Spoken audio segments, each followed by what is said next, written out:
Kay hirap palang umibig sa di tamang panahon. Kung bakit ngayon ko lang natagpuan ang isang katulad mo. Sana noon pa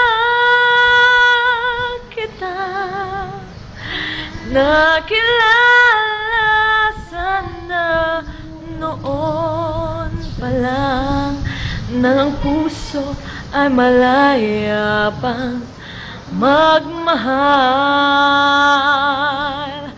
Bukas na lang kita